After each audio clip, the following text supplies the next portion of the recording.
Alright guys, yesterday I did a video on my push button start, just showing you guys it working. I decided to do kind of a how-to on it. It's not going to be a full how-to, but here's a diagram for it and whatnot. And I'm going to show you where things go. Alrighty, here we go. Alright, you saw the diagram, and I'm going to show you what I did. If you look up in here, you see that brown rectangle piece that I am shining everything on. You see all the wires cut on it? The bottom left is where the starter wire goes, or at least used to. I completely remove that from that and the ignition switch itself when I do these. That way it's more of an anti-theft thing. But I move that and I hide it behind. And that, like the diagram says, goes to 87.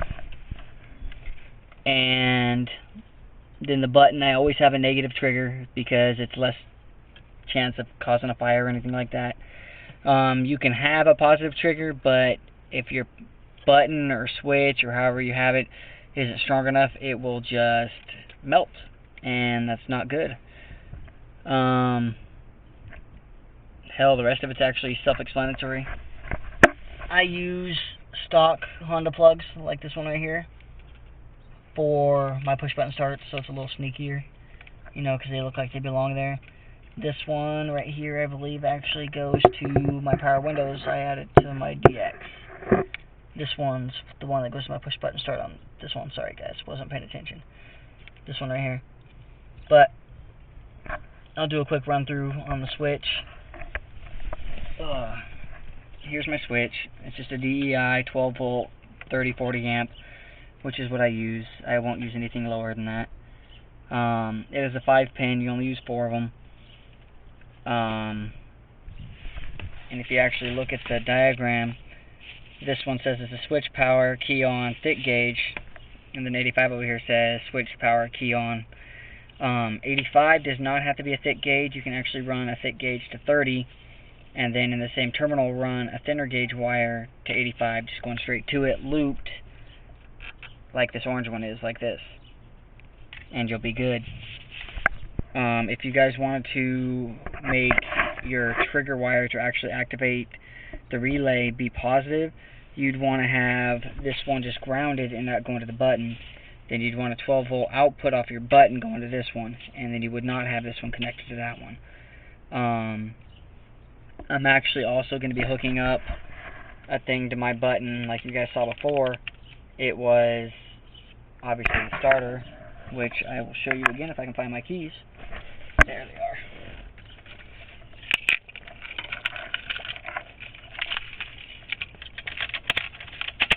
Testing. System ready. And I know it sounds a little funny on there because of this mic. I don't know why. It sounds like it's ticking. But oh my God. But my motor's not ticking, nothing like that. It's just the mic picking up weird noises, I guess. Another nifty thing you guys could do, because most people wouldn't know, is instead of completely removing your starter wire from the steering column area, your ignition switch, you could run that a different way. And since it's going to be a 12 volt output, anytime that key is actually in the on or in the start position, you can run that to like a horn or something. That way, if someone tries to start your car using the key, not knowing you have a push button start, a siren or a horn or something goes off, or you could have that hooked up to a secondary alarm system, which would make it activate and go off.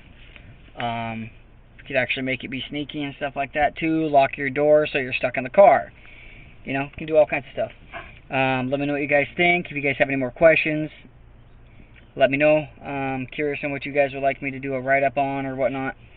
Hopefully soon I'll be doing a lot more of these with different buttons. I've used the horn button, I've used the cruise control button, I've used these right here for also for cruise control. I've actually made this one right here into a button, and it looks just like this, so you couldn't tell, but obviously it's not a button.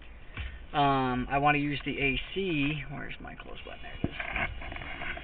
There it is. The AC button right here. I want to make it one, but obviously since it stays in, I'd have to take something out of it to make it so it's just a button, not a switch. But then again, you can also make that part of your switch to stop your push button start from working. Sorry this is so long. Hope you guys enjoy. Have a good day.